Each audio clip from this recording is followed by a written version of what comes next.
mission of the division is something that guides this process, which is to manage, conserve, restore the state's unique aquatic resources for present and future generations throughout the process. And this is, generally what I tell people is when, we come out with a proposal like this, we move forward with rules, nobody should be perfectly happy.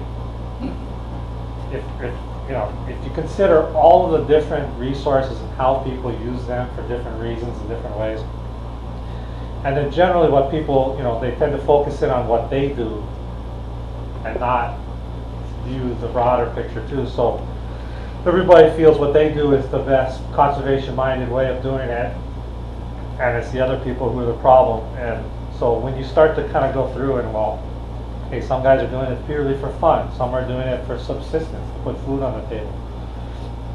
Some of it, the subsistence in particular, tends to be cultural as well. It's part of their cultural practices. And then obviously we have commercial use of the resources as well. So through this process, we spent a lot of time and effort trying to pull apart different, what we call stakeholder groups. Specific groups of folks, and having smaller meetings to really get at how they use the resource, how this would affect them, what they support. And as I hinted to, I'm pretty sure nobody's going to be completely happy, and that's a sign of a good proposal. At one level anyway. A lot of what's driving this is community concern, and these are just a few examples forwarded to me by various people of the kind of things that are circulating around on the internet, email, social media, whatever. Again, just kind of this mentality of catch as much as you can. Clearly if this is going on night after night in certain areas, it's going to very quickly have an impact on the resource. And so one of the main concerns from the community was this kind of wholesale overfishing, but then also how do you protect against that? Even though we initially started just talking about size limits, we quickly around Maui morphed into bag limits as one way to kind of prevent this overharvest, particularly in certain species. Just some historic reference. Oftentimes we're caught up in our daily lives and we think this overfishing and this concern over the resource is a recent thing. This is just some stuff we pulled out from 1902.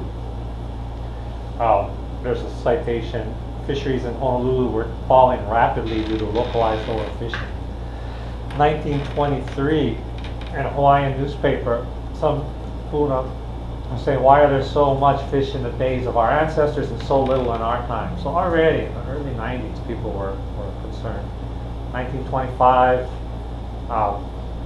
Fish and Game Commissioner talked about wasteful methods, destructive fishing techniques, pollution, and overfishing. 1927, much less. Hawaiian reef fish were much less abundant several decades earlier, and many common species were now rare.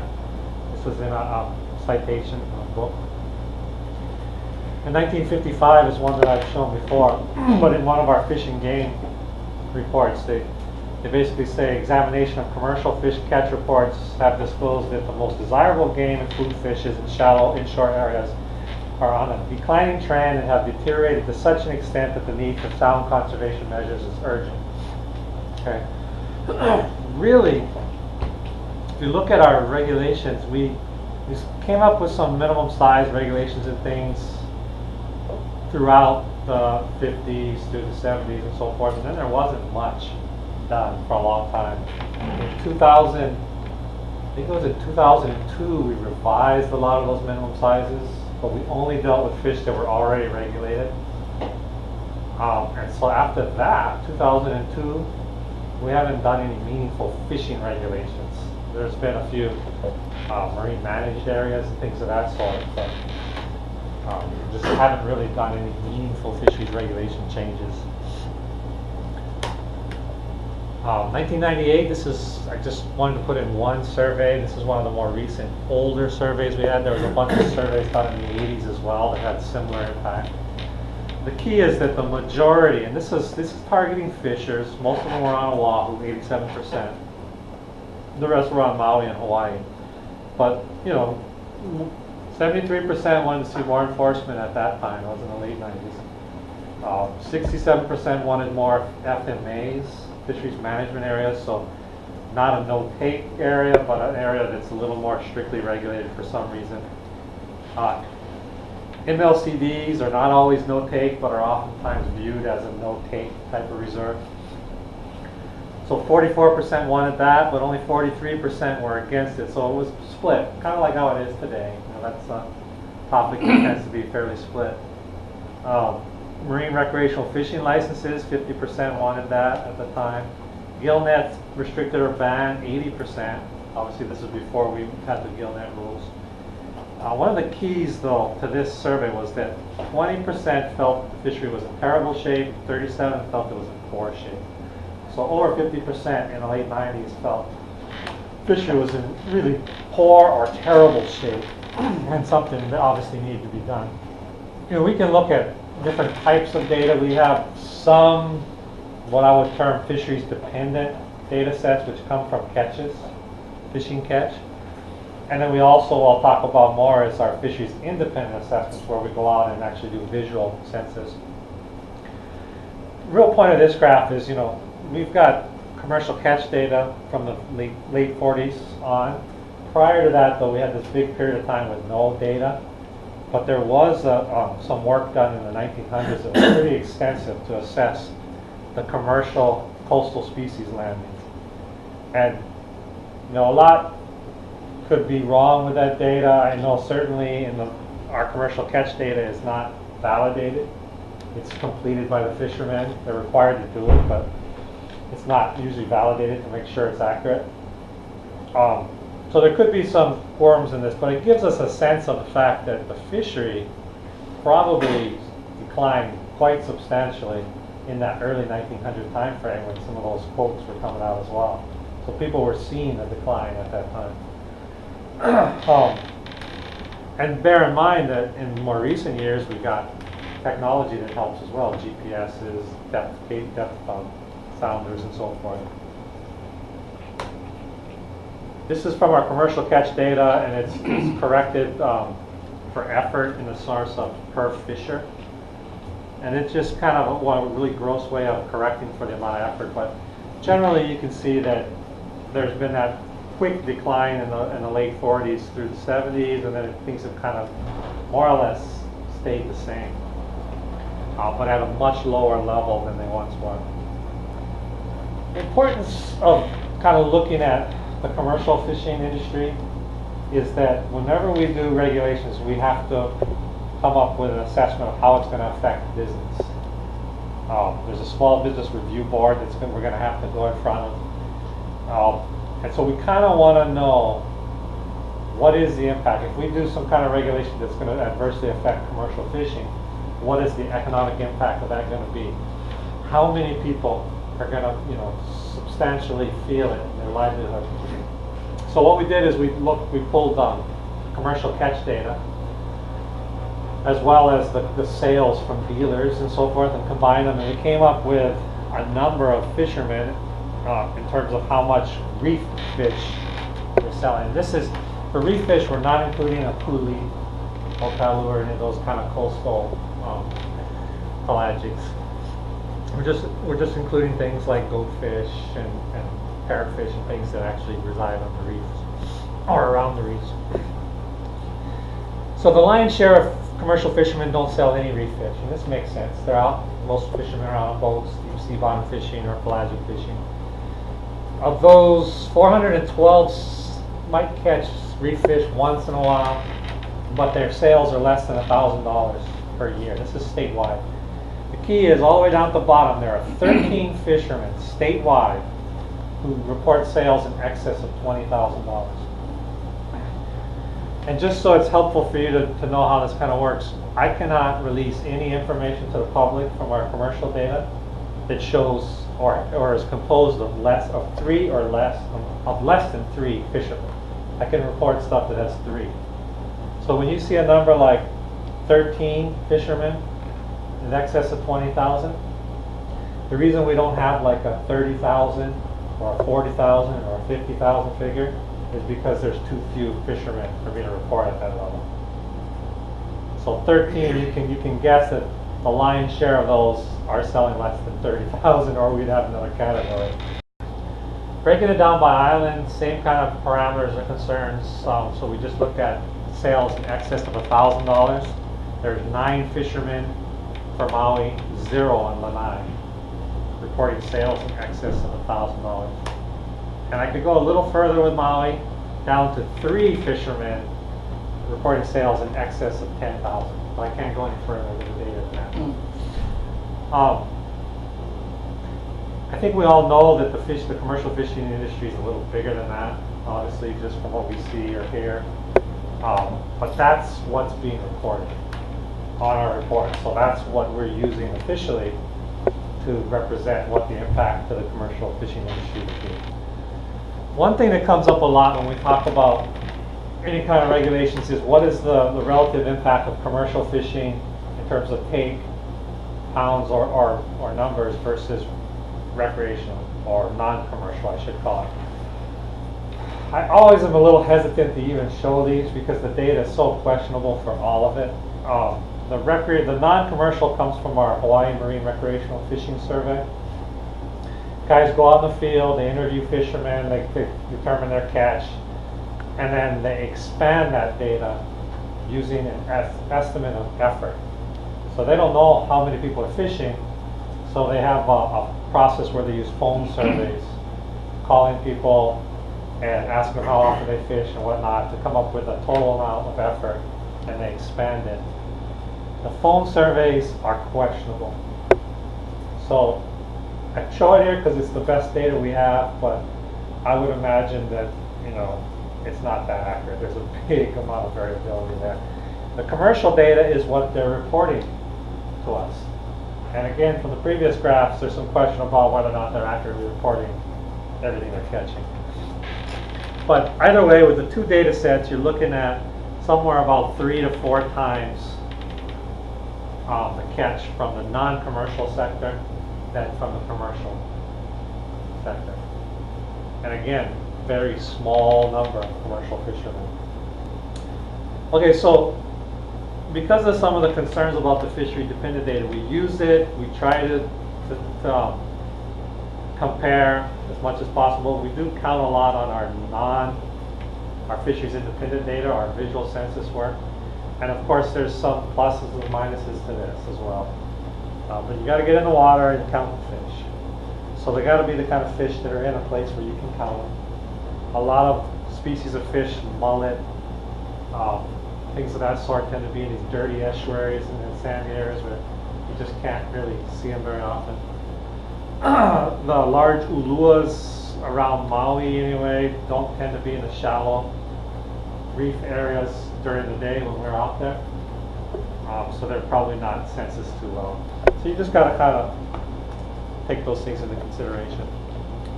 But what this does allow us to do, we don't have a whole lot of good trend data this way, but what we do have is the ability to compare using the same methods, different management styles or different areas. And in this particular graph, you can just see the 3 circles here. Open or partially protected areas being gray and yellow. The red and pink being community managed or no-take reserves, and then the green being the northwestern Hawaiian Islands. You can see from there there's quite a big difference depending on management style. But another way that we can group it is by population and accessibility. So in this particular graph, using the same kind of visual census data, we come up with biomass, which you can barely see the scale there, but biomass is grams of fish per unit area. In this case, it's grams per meter squared.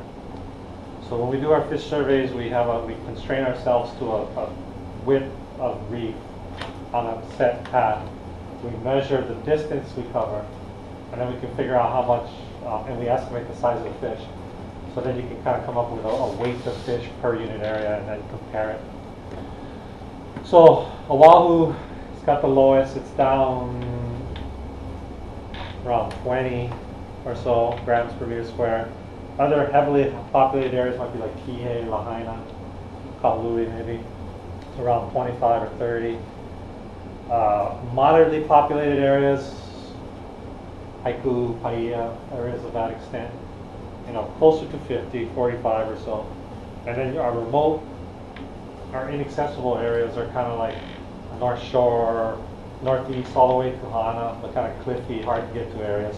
Big Island's got a lot of these areas, just rugged coastlines. That's doing quite well compared to the other sites, close to 70 or so. However, when compared to the northwestern Hawaiian Islands, again, quite a bit lower. Even the best of our sites are about a third or a fourth. And the big difference is apex predators, the blue graph. Okay, so this is probably nothing new to you guys, but this is just kind of background again for the general statewide concern with resources. For this particular rule package I mentioned, we went through several years of meeting, or a year and a half, 2 years, 3 full rounds. The first round started in 2009, was just go out and say, hey, we got concerns, we're going to concentrate on goatfish, parrotfish, and jacks. We want to know what you guys think. It was really pretty much an open book, and we got a lot of comments from the public saying that they weren't confident that size limits alone would achieve anything. They wanted bag limits. And then, there was other things like different types of gear, banning scuba spear, nighttime spear, all kinds of stuff.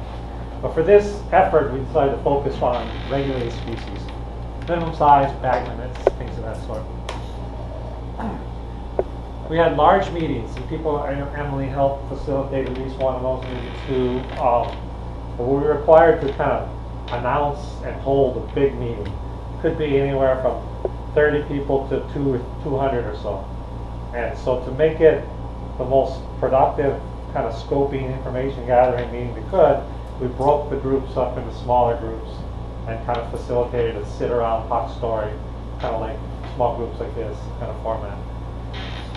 Then we also went out and either sought out stakeholder groups and invited them for specific meetings, like commercial fishermen, spear fishermen, recreational pole fishermen, go to clubs. So those kinds of meetings. And we went to Hana. We had several meetings with the community out in Hana. Things of that sort. In addition to all of this facilitated information gathering, we also had a questionnaire, or a couple questionnaires. We kind of changed them as we moved through. And the current proposed rules will talk about, kind of reflect all of this public concern as well as the best available science to kind of guide the process. One thing to make note of is we used and relied heavily as kind of an overarching principle, not just our mission that I talked about earlier, but also this policy by the Land Board from 1998 that prioritizes resource management to the highest priority being the resources themselves, natural or cultural. Second, the public's right or ability to utilize those resources, followed only if the others can be met with commercial use of the resources. So questions will come up, well, if we make this bag limit really strict, that's going to do away with commercial fishing. Perhaps, but it is only in the cases where we felt the resources needed that level of protection that we did that. And according to this policy, that's in line with what the department thinks is the appropriate approach. So if commercial fishing no longer can, well, they're the last tier anyway, and we want to try to protect the general public's use. Okay, so this gets us to the actual rules. And as we go through this, if you guys have any questions, just holler at me and we'll back up, make sure you guys understand what's being proposed at this point. We broke parrotfish up into two functional groups, the large ones and the small ones. So these are the two large species. Amongst these two species, there's a clear distinction between the males and the females. In fact, there's a Hawaiian name for the males and the females. So those names are up there as well. So they're just kind of viewed as distinct in that respect. So what we're proposing is that, to back up, right now the current rules are 12-inch minimum size for all uhu that are regulated. Most of the small ones I'll show you next don't even make it to 12 inches in size, and if they do, they just get a little bit bigger maybe. So that really put all of the legal harvests to date on these two species. So by breaking it up now, we're making these species, their minimum size, more related to when they actually start to reproduce. And two, I'll show you, we reduce the minimum size to the other ones, so a lot of the harvest may be more spread out amongst all of the species. 14-inch minimum size, there would be a 2 uhu bag limit total, small or large uhu, and then there would be a no-take of blue male for these two species only, so the two big ones, the uli uli and the ele ele. The male blue phase would be protected from take. These are the small ones, okay? They all kind of look similar, bright blue, greens, different shapes and colored shades maybe, but then the females are all red.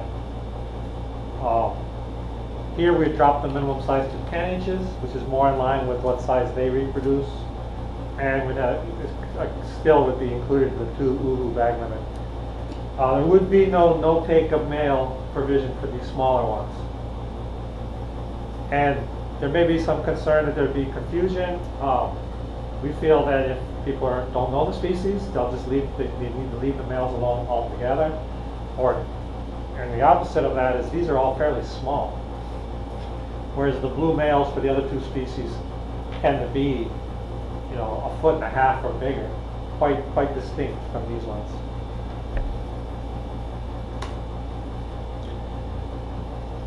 Science driving this for the uhus are important. It's clearly become more and more clear to us that they play an important ecosystem role. The way they graze on limu or on the edge of the reef is important for stimulating the growth of coral and algae, and therefore helping the reef stick together and allowing new coral recruits. Reefs with healthy parrotfish biomass are critical to maintain healthy reef ecosystem. Commercial harvest has been more efficient with different gears and methods, so it's increased recently, and there's more and more decreased stocks in the shallow near-shore areas. Yes, you can still find large uhu out there. Yes, you can still find a fair amount of them if you know where to go. But you're no longer seeing them in those shallow reefs where they play an important role in the ecosystem. This graph on the left, this is all fairly recently pulled together by a grad student at HPU. Basically, the big bump in uhu harvest occurred, if you guys can't read, it was in 1978 to 1982 is that block period. And that's when spearfishing became legal to sell again. So previous to that, there was a Department of Health restriction against it, I believe. And when they opened that, the department didn't object, and basically spearfish could start to enter the market. You know, in the late 80s, mid 80s, late 80s, there was a spike in the data from Maui landings. So there was a more effort put into Maui. And then you see that 2008, 2012 number has doubled again. There's 3 top fishers, primarily on Oahu, primarily using some kind of a surround netting approach, or some kind of a lay net type line method, where they're, from what I understand, from what I hear, they're kind of exploiting a crepuscular moving from deep water offshore areas on the north side of the island, moving into resting areas in the evenings, sleeping areas, and they're using nets and so forth to catch them. You know, the other thing to bear in mind is that a lot of, again, we suspect a lot of the fish are not being reported.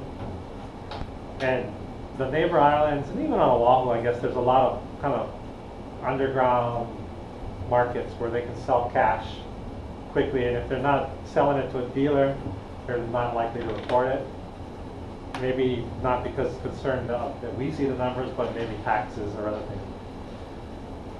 These guys, these highliners, these 3 main guys are catching a lot. They're almost guaranteed selling them all to dealers and stuff, and so rather than trying to move them elsewhere. So it could just be that the fishing types and who they are, there's a lot more reporting of what they're catching. And so with parrotfish, as you might imagine, the majority of the harvest statewide is still the spear. But as I mentioned on Oahu, there's other techniques they're using as well. Parrotfish biomass in areas that are fairly healthy marine reserves around the island here tends to be up somewhere around 10 grams per meter squared.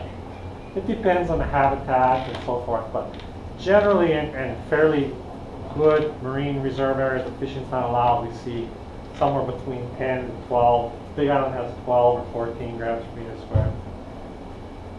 As it gets down lower, it's only these areas where the parrotfish biomass is like 2 or less that we really see problems with seaweed. Now this is just a correlation graph.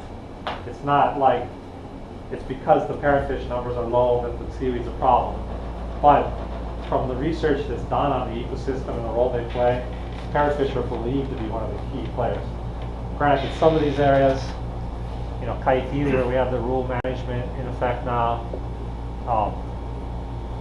Hanauma Bay is actually pretty low, which is surprising. This is work done all over the state comparing marine life conservation districts with suitable controls around that, stuff done by Friedlander. But here you just can see that there's a shift in the average size of the parrotfish. The top one being the reserves. You have that nice bell-shaped curve. Average minimum or average size is somewhere between 30 and 35 centimeters, or a little over a foot. In the open areas, it's kind of skewed down. Average size is more around 25 centimeters. Total density is 2.5 or nearly 2.5 times greater in reserves, and terminal males are 3.8 times greater in areas where fishing is not allowed. So again, just data that kind of driving the decision that we're proposing. All right, so goatfish, we kind of did the same thing here, tried to make it simple and functionally pull apart small goatfish versus large goatfish. Currently, very few goatfish species are regulated, and we wanted to, you know, they're all sought after. So we wanted to be inclusive and put everything in there and base the minimum size of 8 inches is on the size that most of these smaller species are becoming reproductively mature. And then Munu, even though it's classified as a small goatfish based on its life history and its reproduction, does get a little bigger than the others and is kind of mixed in with the kumu in terms of the commercial harvest anyway in the sale. So it can get sought after and targeted. So we proposed a 2 fish bag limit for that one. Owama would stay the same, except for there's not currently an actual Owama definition.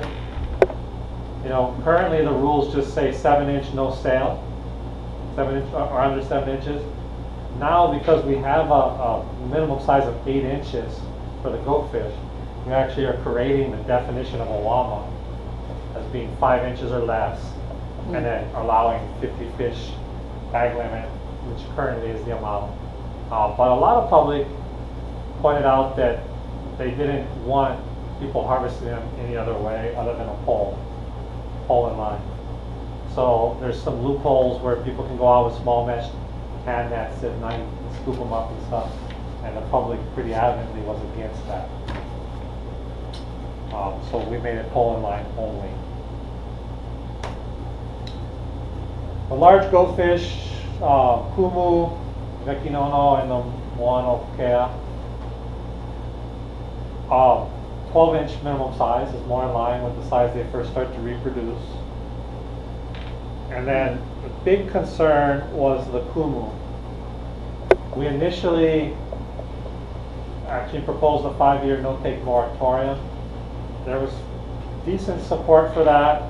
The concern was, what are you going to do after that 5 years? If you just go to a 2 fish bag limit or nothing, you know, they would be wiped out very quickly. So we figured, you know, and a lot of fishermen suggested, why don't we just go stricter, 1 fish bag limit, and see how it works. See if the stocks come back. If they continue down, then we can evaluate other options there. The moana kea is not even currently regulated, so this would be a bag limit on these fish would be new. But again, they tend to be grouped together, so it makes sense. And no bag limit proposed for the vekinono. Concerns here: declining commercial catches when you average it or correct for effort. They group the kumu and the munu together in the commercial data. That's why it's graphed together. And then the moana kale, moana kea, however you call it, moi luo, beki nono, whatever name you give the other one, they were grouped together as well. And you can see going down, yet high market value continues to drive the demand, decreased stocks, and some recent evidence from some recent work is that the reproductive output of kumu are actually fairly small. So it tends to lead that fish to overfishing a little more than others. So that's goldfish. All right, jacks. Basically the uluas and the papios. We acknowledge that, and then this is a difficult one because it's a broad group of fish. The only difference here is we added kagami to the list. It wasn't currently regulated. Because a lot of folks felt it should be part of the mix.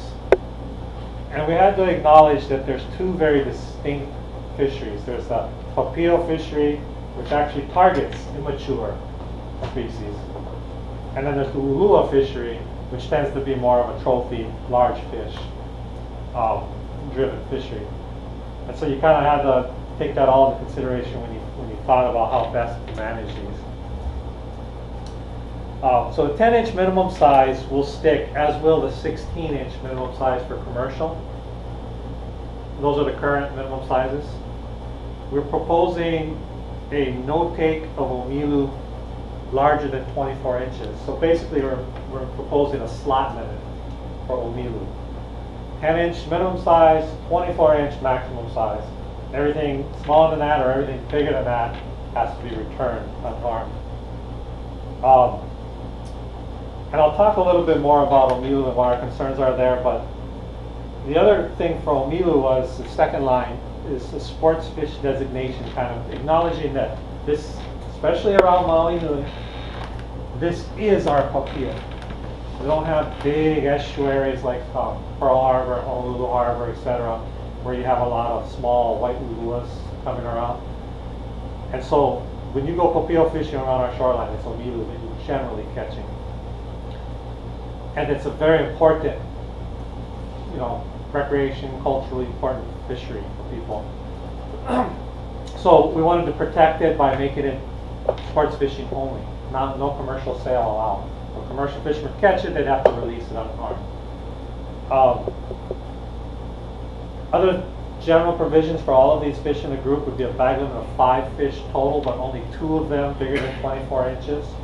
So you could go out and you could catch 5 papio, or you could catch 3 papio and 2 ulua.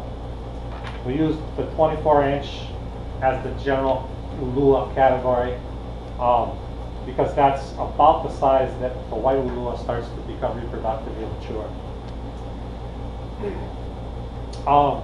Other than that, we acknowledge that there's a commercial, of all the jacks, the commercial harvest of papa, or the yellow spot, is the most important. Bottom fishermen from time to time will catch a fair amount of them. They're in schools offshore, not near shore at all usually when they're fishing like that. And they can get a fair amount of money for them.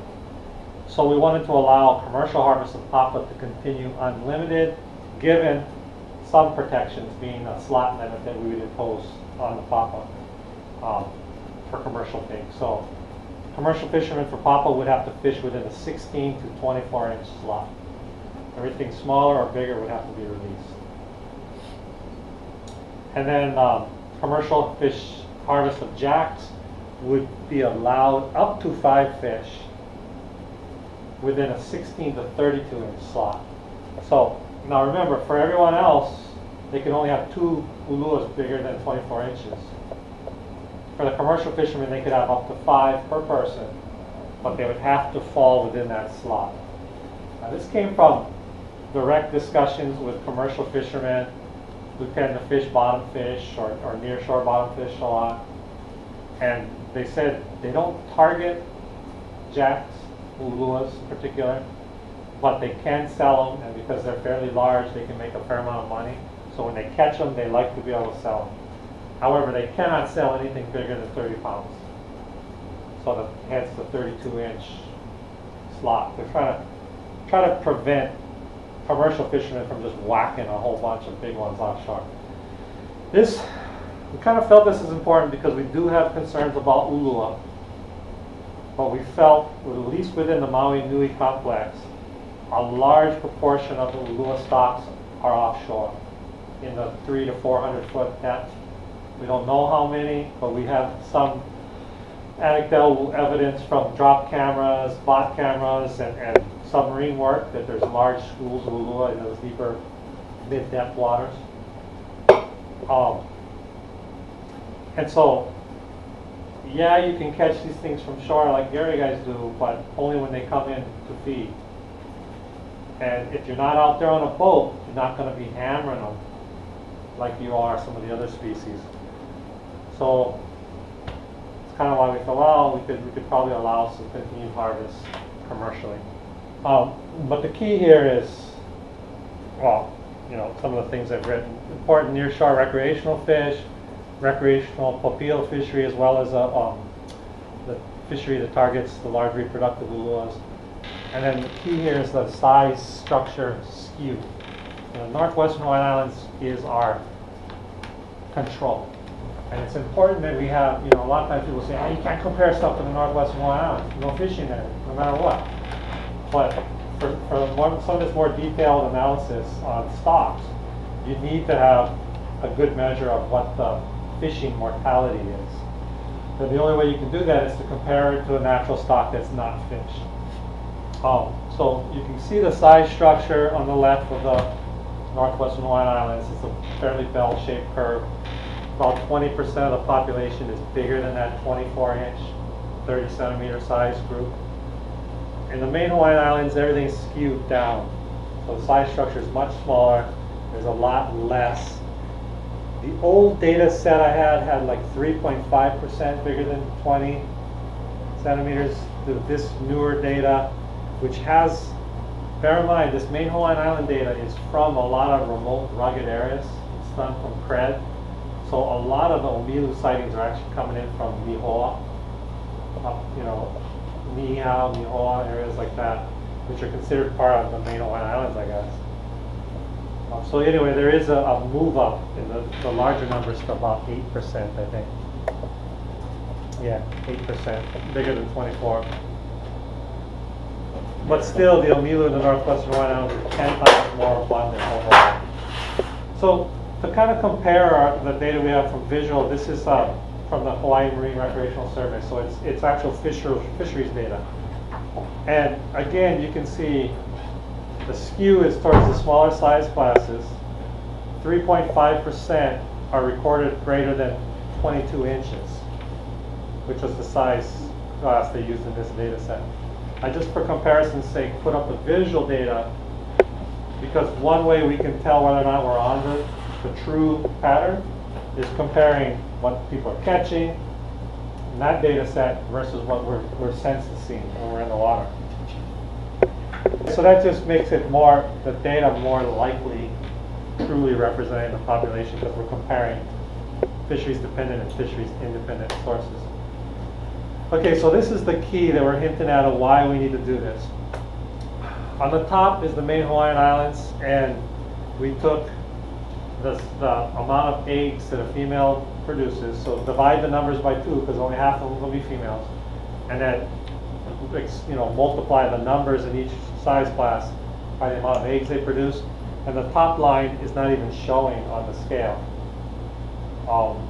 Whereas the bottom line is in the northwestern Hawaiian Islands where you have that normal distribution, you have a lot more individuals and so forth.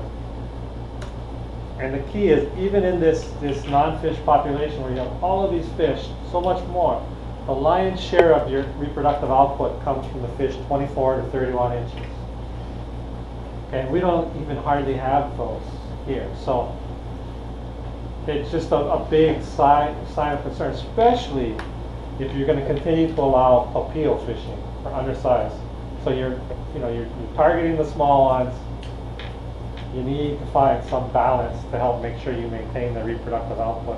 Now this is this is the results of this kind of fisheries. It's not a full stock assessment, but when you have enough data on a fish like the Omilu, they know that from otolith work, they know the growth rates. They can come up with some of these fisheries parameters. You can measure by comparing Northwesterns with Maines. You can measure fishing mortality. And you can punch all these things in. You can come up with an assessment of maximum sustainable yield kind of assessment. If you're fishing more, so there's more fishing effort than the fishery can support, it's called overfishing. If you fish the biomass down below the point that it can sustain itself, it's called overfished. When you do both of those, which is the case with the analysis of the Omilu, you know, you're in a pretty sorry state of affairs. If the federal government was managing this fishery, there would be a rebuilding period, which, you know, would be fairly extensive. They could shut it down completely. They could implement all kinds of different types of limits and restrictions and, you know, evaluations. This is the kind of assessment they've done on the deep sea bottom fish fishery. And with that fishery, all of these total allowable catches and everything that they're implementing was because overfishing was believed to be occurring, but the fishery was not overfished yet. So this is kind of an important distinction. And again, this analysis is being redone with a much bigger data set right now. So I should, you know, in the next month anyway, I probably will have even a much more accurate assessment of that. The other thing to point out, we don't know a whole lot about larval transport and whatnot, but from the more recent genetic work that's been done, there's fairly strong evidence that there's clear breaks. You know, the Alinui Haha is a fairly substantial break between the Big Island and Maui. And Maui, including all the way through Lanai and Molokai, and then it breaks kind of in the, you know, the channel, the Molokai channel, and then Oahu to Kauai are like three distinct groups. So, you know, we do need to think about our fish locally, because this is where they're coming from. We're not going to get fish from Oahu or fish from the Big Island in sizable numbers. It appears, anyway, from the genetic work. And this, you know, this argues for this kind of more localized regulations. So through this process, even though we focused on the three families of fish we talked about, other ones did come up that the public was concerned about. And in most cases, we looked at bag limits as a way to prevent overharvest. The Holy has currently got a minimum size, but what is being proposed is to remove that and to put a bag limit on them. And part of the impetus for that is a lot of people catch these things with their little dip nets and use them for bait and things of that sort. And we didn't, you know, the feeling was that that shouldn't be criminalized. So another way just to protect is to have that bag limit, 20 fish. Veil, even though from time to time you have these big blooms like you did on Oahu, overall the consensus from the public we talked to is that these things are fairly rare compared to how they once were, and they wanted a bag limit for a veil. Kahului is one of those hot button issues where people really like kahului. They go out, they harvest them, big groups, usually for parties and so forth. Funny story, when you go to Molokai, they don't want any rules for anything except for kahului. Every time I go to Molokai, they say you got to do something to protect the kahului. So, you know, it's interesting that fish and so forth. But it is a surgeon fish, so its growth is really slow. Most of these surgeon fish take 3 to 5 years or more to become mature, and then they live quite a while. So, given that fact, if you go into an area and you harvest a bunch of adults, you can affect that population pretty quickly, because it's just not built into their population structure. It takes a long time for the juveniles to become adults. Manini,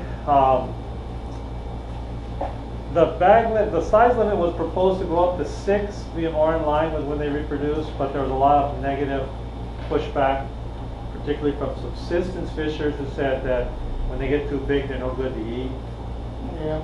So they really pushed keeping it. This is just an example.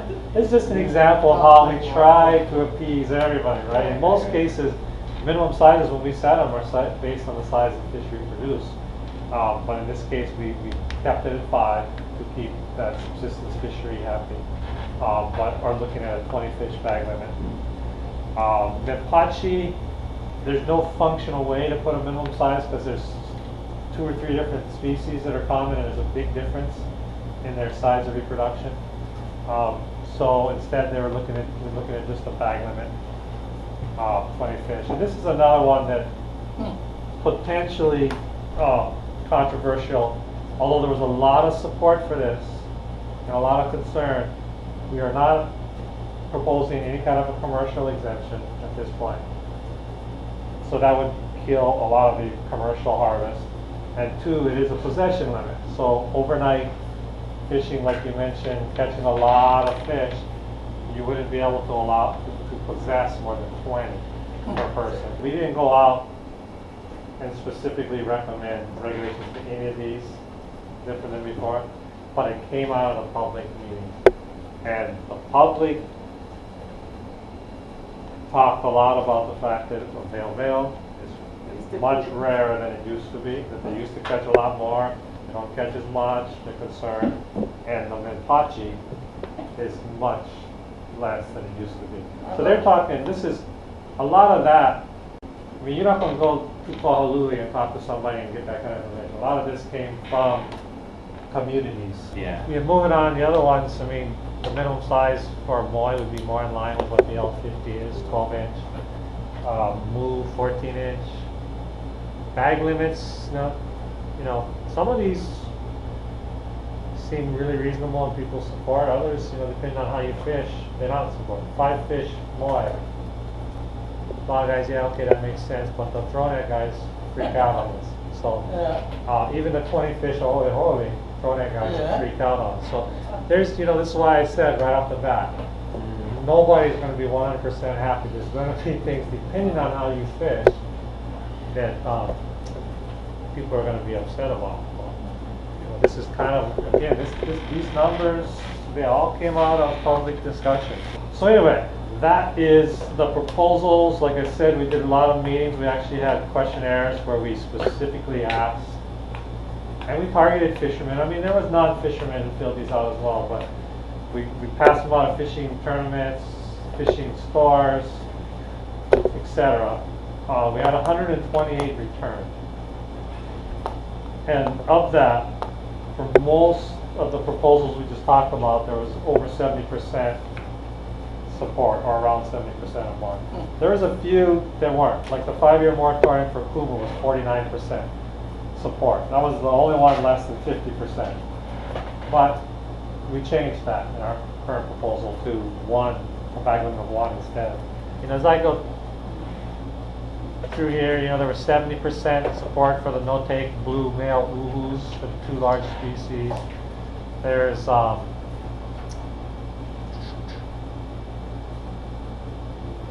I have the Omilu? Oh yeah, maximum size for Omilu at 24% or 24 inches, 64% support. So a little less than 70 in that case. Yeah, most things were, you know, but this is a general far-reaching effort to get the fishermen of different types. Most of them were probably recreational types of mindset.